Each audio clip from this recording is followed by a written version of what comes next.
This episode is sponsored by Rachel Ray Nutrish, natural food for cats.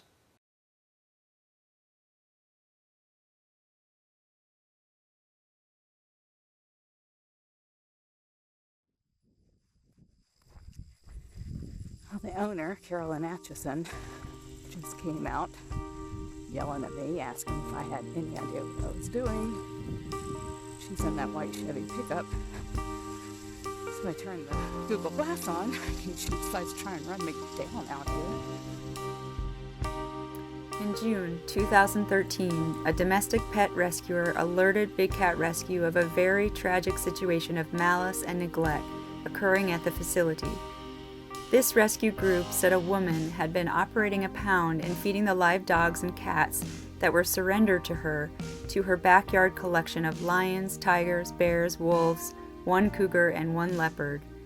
They said when she tried to feed a live Doberman to the leopard, the dog fought back, leaving the leopard with horrific gaping wounds on its leg, which she left untreated. Not to mention the dilapidated conditions the animals were reportedly living in, small cages resembling prison cells. I know, honey. Get out. I will get out as far as I can. I know, honey. Where is Suzanne right here? And she won't let this one go. That's what she said.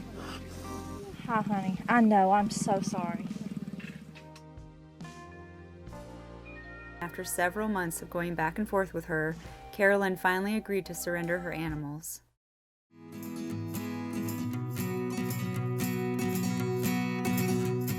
We prepped for the long 14-hour drive up to Alabama. Jamie, Justin, Regina, and the crew pack and get the trucks and trailer ready for the trip.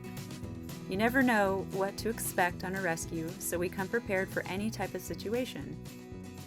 It takes weeks to be granted import permits issued by Florida Fish and Wildlife Conservation Commission to make sure everything is legal and okay to transport these animals across state lines.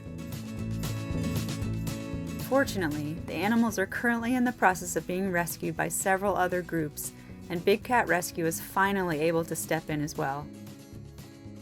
We were met with many obstacles leading up to this rescue. Big Cat Rescue pleaded with USDA, USFWS, DNR, and the sheriff to do something, but no one would step in and help. The property owner told us prior that the animals are up on a hill behind the house, although Google Earth shows a lot of cages around the house.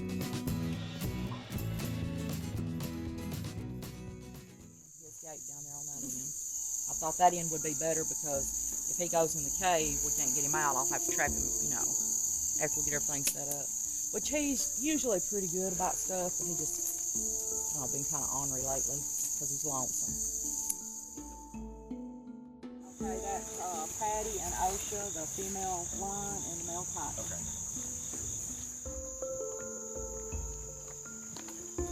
We meet Doris, the Animal House caregiver for a decade or more. She generously shows us around and shares her knowledge about the place.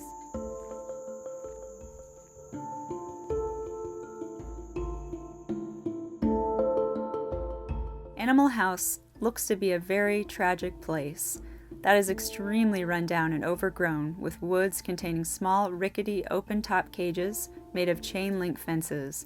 Their construction is heavily dilapidated and unsafe. She says the owner tried to mate Mickey, and he broke the female's neck. Pretty good size square there. Okay, so we can lock them out of this side. We lock him over here, yeah. Well, I'm saying so we could open that up and hook up our transport. We could lock them out and then let them in. Okay. And it's got a pulley system, so that'll help. Thanks. Yeah. Hi, pretty. Hey, You that's look not so bad. pretty. Come here. Osha. I miss you, but you're going to get a good home, okay, baby? I won't have to pick huckleberries out of you this year when the things start.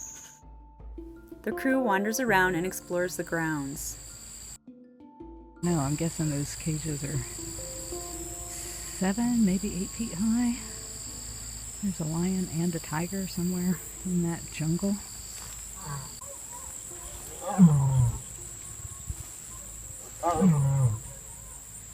Yeah, I can hear them. Oh,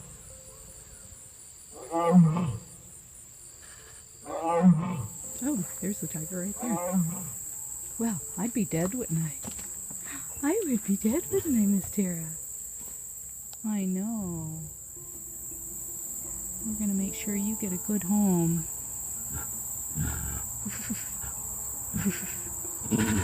Oh, you're so beautiful. Hi, poor baby. Doris cautions us that some of the boarded walkway under our feet is rotten and may fall through. Chainsaw and stuff if we have to cut it out. Don't fall through the floor. Yeah, I stay right over here on this because there's a beam right here. I didn't know where he was at. He wouldn't come out. Mickey, yeah, hiss at me, you heifer. Mickey is found hiding beyond a small square opening to a cramped den. You gonna come back out? Huh? Now, where are you saying the door to this one is? There's a slide back here, but now he'll be right in our face. No, I don't want to open it.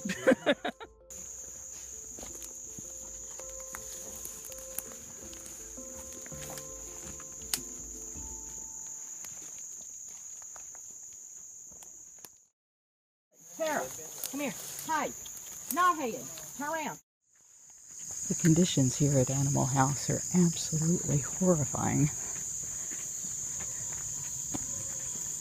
Cats are being kept in open-top cages, full of all kinds of debris, making it easy for them to get out. Poor lion being kept on concrete.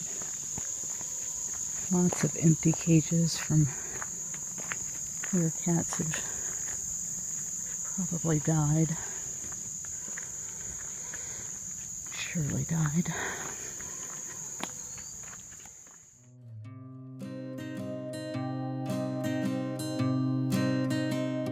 Because Mickey feels safe in his den, we decide to lock him inside of it. Block that off to build a tunnel from there to the side of the cage and try to get it right in our transport. So you can't come out in this cage, you can only go out in the tunnel. We can block that again. Jamie and Justin are seen here securing Mickey's second den so he can't get in it while we bring in the crate.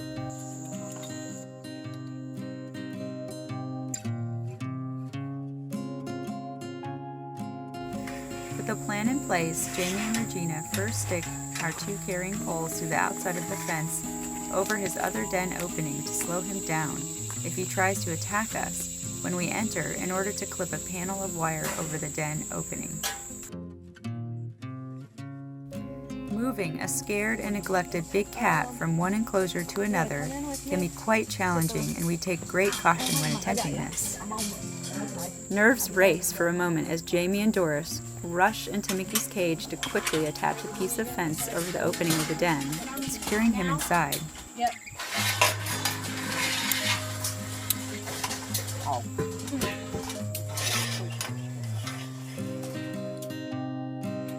The scary stuff. So that's you don't need coffee in the morning. Yeah. So what's your plan for getting him out of there and into the... Hey, Knothead.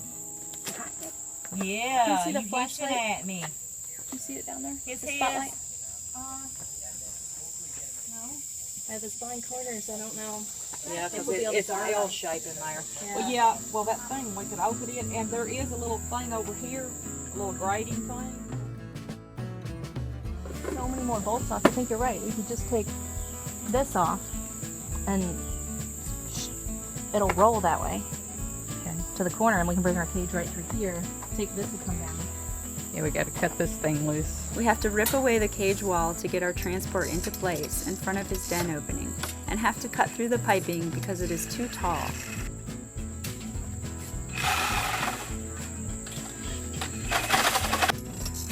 Yeah, one hit to the top of that crowbar. Come on. Yeah. Somebody holding it. It's hanging on by the thread. The whole thing, I don't do.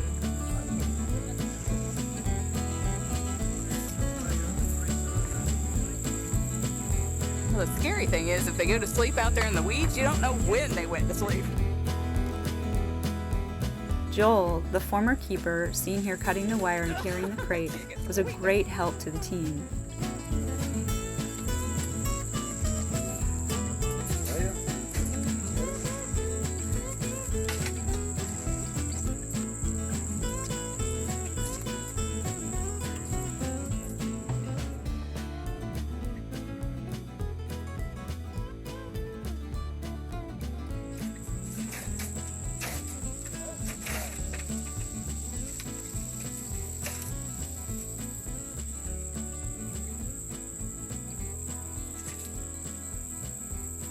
We rig a guillotine door to drop when Mickey exits the den. Nice. That's all we need. Good job. Yeah. We all left the area hid in the brush, except Jamie, who held the rope to drop the guillotine door. When Mickey was sure we were all gone, he ventured out and into the transport cage. Jamie dropped the door and caught him. Everyone was so relieved to see Mickey safe and secure inside that crate.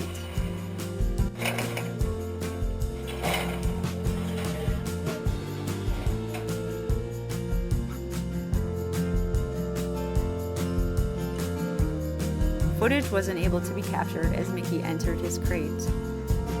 Although the GoPro was mounted on the crate afterwards so that we could monitor Mickey while we were preparing to depart.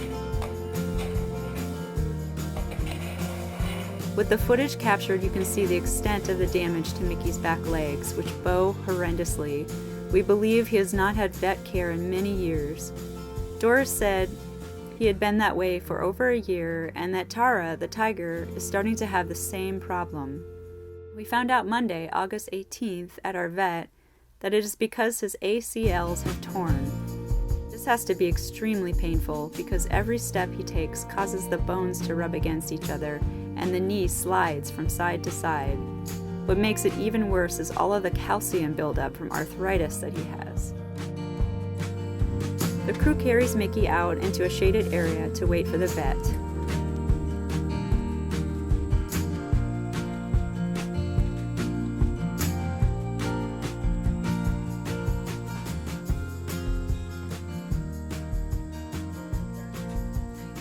Mickey is sure a trooper, despite his aching legs as the crate jostles him about. Oh, good job, everybody. What about,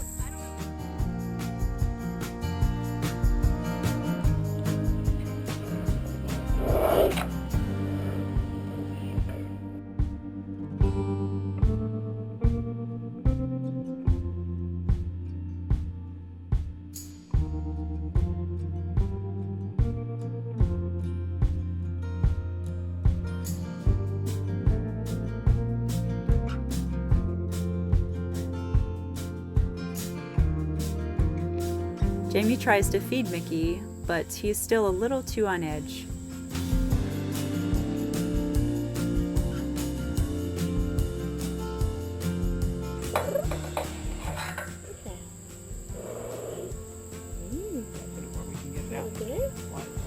you don't know.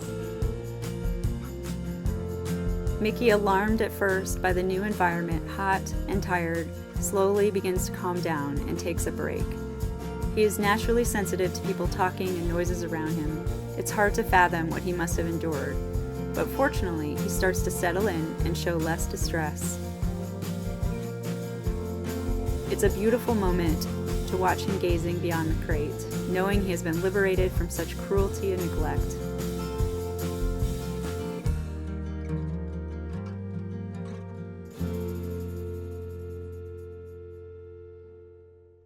The crew gets him loaded into Big Cat Rescue's transport trailer, and Mickey settles in as we watch him in our CCTV inside the Big Cat Rescue Tundra. Mickey can finally relax in the cool, quiet van. Rescue groups are seen here helping save some of the other cats, moving them from their enclosures into crates, and providing medical care on the spot. The cages were severely overgrown and the perimeters were difficult to see or access. Therefore, we had no idea if there were holes in the fences that the animals could escape from. Justin and Jamie had to help sedate the cats because they were so hard to coax into the transports. Kathryn, Bertok of Carolina Tiger Rescue, joins us in this mission to rescue some of the animals. The tigers Madonna and Tears went to live at Carolina Tiger Rescue. The lions Patty and Simba and the tigers Osha and Tara were all brought to Popcorn Park. A bear looks to be on his last leg in a small concrete cage, and we are still working to help find a home for him. Mickey is now safe and on his way to the sanctuary to receive immediate medical care. The final phase of the rescue is to obtain a health certificate from the vet in order to transport Mickey across state lines. We follow the vet to his house to have him issue the certificate. The crew doesn't waste a moment. We drive 14 hours straight, starting around noon, back to Tampa through the rain. Many thanks to the collaborative efforts of the Big Cat rescuers Carol, Jamie, Justin, and Regina, as well as the family and friends of Mickey's owner. We arrive at Big Cat Rescue at 1:32 a.m., and Gail, our operations manager, has 4 interns up and ready to offload Mickey into our cat hospital.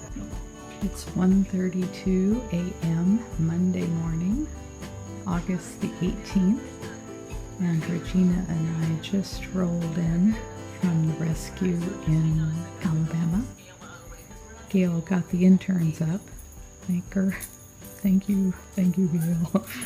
And they're bringing the Cougar in to hook him up to the transport cage in here so that he has some fresh bedding for the night. Haul him in here. Gail has made arrangements for our primary vet, Dr. Liz Wynn, to see Mickey at 10:45 later in the morning because it is obvious that he needs immediate medical attention for his lameness.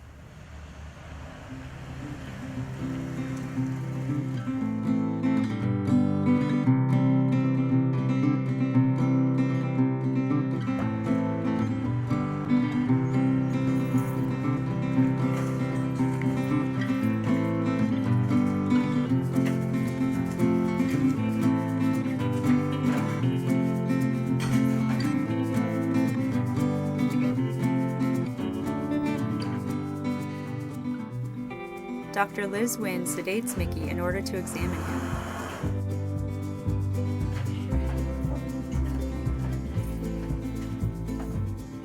They pulled 2 rotten teeth, performed x-rays, drew blood, and weighed him in only at 95 pounds.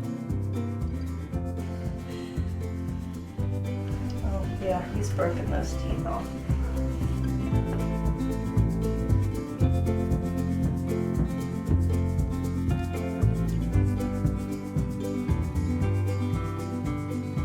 Crunching in the right wrist.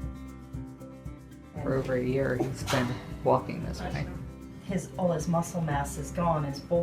I'm suspecting both of these joints are unstable. So he's shifted all of his weight forward onto his shoulders, so he still has some mass there. This motion right here that you can see is instability. So both of his ACLs are torn. When the cranial cruciate ligament is torn, instability occurs that allows the bones to move in an abnormal fashion in relation to one another. It is difficult to bear weight on the legs without them collapsing. He has no muscle in his back legs at all. That's what knees should look like. There's arthritis everywhere. This condition is painful and can lead to permanent joint complications. The only thing that will bring stability back to his back legs is surgery. But the amount of arthritis that he has back there means he might be able to walk better, but we're not going to make him pain-free because of the way he moves and the way he walks. He looks miserable. I would like him to walk on green grass and have a beautiful life.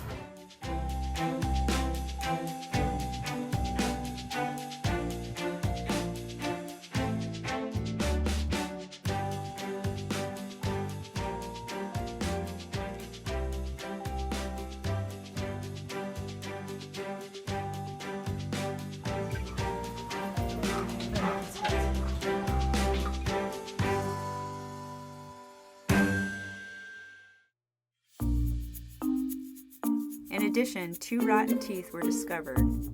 They had abscessed in his gums and were infected. I'm going with Quick is good. I like quick.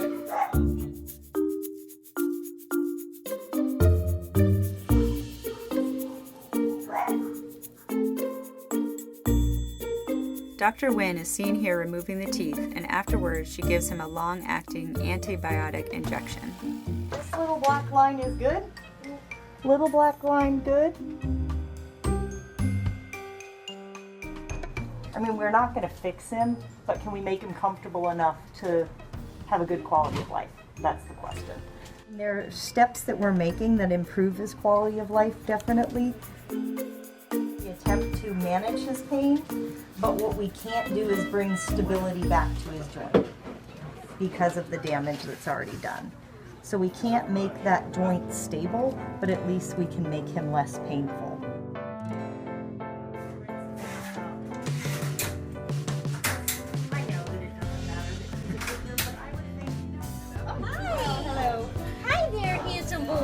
How are you?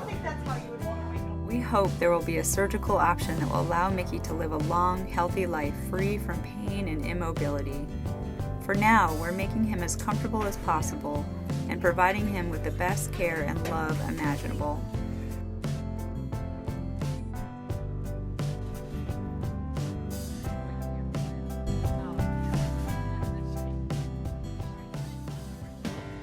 Help us put an end to backyard breeders who use the cubs for pay-to-play schemes and then warehouse them in cramped, dilapidated cages. It's unacceptable that such suffering and neglect can happen in this country.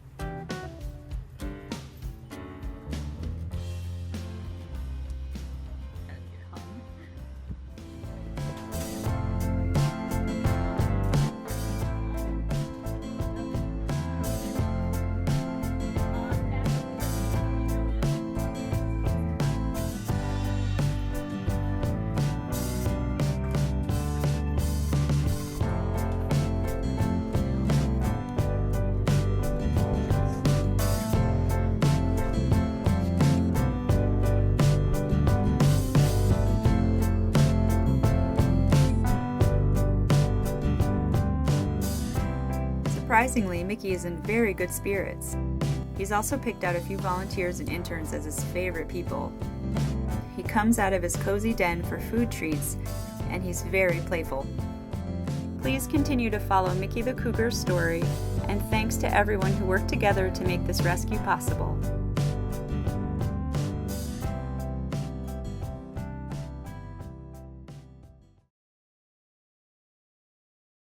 Thanks again to Rachael Ray Nutrish for sponsoring this episode.